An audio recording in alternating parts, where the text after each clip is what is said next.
جہاں تک P T I Sindh یا کراچی کا تعلق ہے، اس وقت تب بھی بہت زیادہ کھٹپٹ پائی جاتی تھی، آپس میں بہت زیادہ ایک بیک سٹیپنگ اور جو ایک پروفیشنل جیلسی ہوتی ہے نا، with in the party jealousy, وہ چیزیں بڑی عام تھیں اس زمانے میں بھی پی ٹی آئی میں. تو ایک ہمیشہ سے امپورٹنس ہونے کے باوجود بھی پی ٹی آئی سندھ یا پی ٹی آئی کراچی کا جو چیپٹر تھا وہ ایک نگلیکٹڈ چیپٹر تھا ان کی پارٹی میں. اتنی اہمیت کے باوجود بھی، فاؤنڈنگ ٹیم زیادہ تر کراچی کے ہونے کے باوجود بھی، کیا وجہ تھی کہ اس وقت بھی پاکستان تحریک انصاف کی کراچی یا سندھ کی تنظیم کو اس طرح سے اہمیت نہیں ملی؟ اور اس کی عکاسی ہمیں اس دفعہ بھی نظر آ رہی ہے، کیونکہ بہت اہم لوگ ہیں جو کہ ایز سچ ہمیں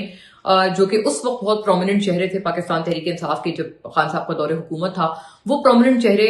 اس مرتبہ سہیل آفریدی صاحب کے اس پورے ٹرپ میں کیوں نظر نہیں آئے؟ یہ بہرحال ایک امپورٹنٹ سوال ہے جس کو آئی تھنک ایڈریس کرنا چاہیے، اور ایک ریمائنڈر بھی ہے پاکستان تحریک انصاف کے لیے دیٹ ایون کراچی اور سندھ، پہلے تو خیر اتنا جو پرابلم بنا ہوا ہے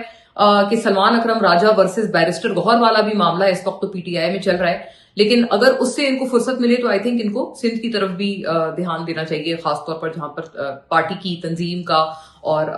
جو پارٹی کی جو ایک سٹرکچر ہے اس کا تعلق ہے.